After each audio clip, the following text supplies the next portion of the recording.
Let's talk about Vale. Vale. Esqueci que sou brasileiro. I know, I'm late. Well, that's life. Anyways, we have a new earnings report, fresh data, and also potential dividends the company may pay. For those who don't know, Vale is a highly relevant mining company.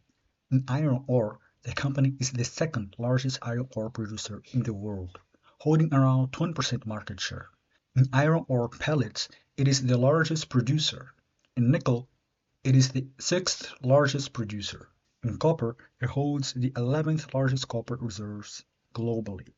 We'll see that this segment has been growing significantly within the company, and the increase in copper prices has been generating strong results. Now, regarding the first quarter of 2026, Vale achieved 9.2 billion in revenue. Net revenue grew 14% compared to the same quarter last year. Adjusted EBITDA, which you can kind of see as operating profit, reached 2.9 billion and also grew 24%. When it comes to margins, they also improved. And here we should highlight pro forma EBITDA. Anyways, because it reflects the actual performance of the business, excluding extraordinary and non-recurring costs, such as the Brumadinho disaster that occurred in 2019. In other words, free cash flow generation increased, profits grew, and debt remains under control. As we'll see now, expanded net debt, which is total debt minus cash on hand, increased 24% compared to the previous quarter. However, it declined 2% when compared to the first quarter of last year. In addition, given the stability of operating profit generation, the ratio between net debt and operating profit remains low throughout the period, 0.8 times. To simplify, you could think that in less than a year, Vale could basically pay off its entire debt. Of course, they won't do that because of tax benefits and other factors. The important point is that the company is financially healthy. Oh, another important point to know. This chart shows the evolution of EBITDA, which we can roughly call operating profit. Notice that this growth occurred due to both improved selling prices and increased sales volume. On the other hand, the company was impacted by foreign exchange effects because the Brazilian real appreciated against the US dollar, and there was also a slight increase in costs and expenses. Well, there is one segment of Vale whose results continue to grow at a very rapid pace, 116% year over year. Until recently, iron ore sales were the company's main business. However, base metals, nickel and copper already account for 30% of Vale's results. These metals are used in the energy transition. Copper is highly conductive and it's used in motors and turbines, while nickel is used for energy storage in electric vehicles batteries.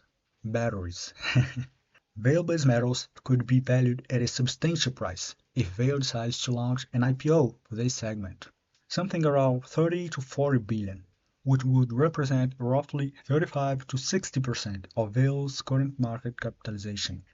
Of course, if such an IPO actually happens, Vale's own share price would likely rise as well, making that proportion more reasonable. This illustrates not exactly but a possible hidden value within Vale today. Personally, I don't count much on that, and I prefer to focus on the company's operation fundamentals. It's already well known that Vale's production costs are highly competitive, although they increased by 8%. Even so, the total iron ore cost, including maintenance investments, is around $65 per ton. In other words, for Vale to start losing money, iron ore prices would have to fall by approximately 35% and return to 2018 levels, 8 years ago. Therefore, Vale should continue generating solid results in the short term. In addition, the company intends to further reduce iron ore production costs, more specifically the C1 cost, which is the controllable cost metric, excluding third-party purchases and freight expenses. Regarding copper and nickel prices, both have increased over the last year, leading the company to estimate cash generation of 1.1 billion in 2026. Keep in mind that copper represents 80% of Vale Base Metals results, and Vale intends to double its copper production by 2035. Okay, it's raining now. I need to buy a professional microphone. Anyways, unnecessary piece of information.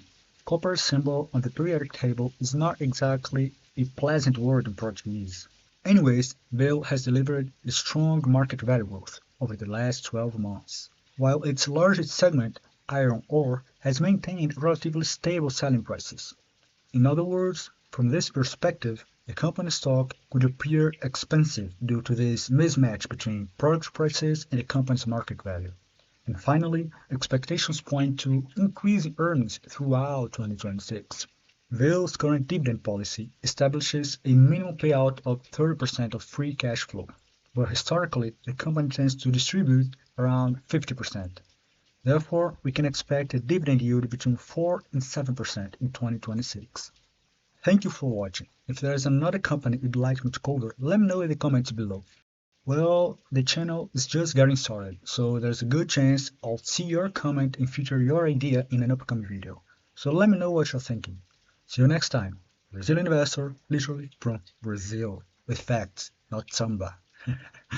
Muito obrigado, um forte abraço e até a próxima.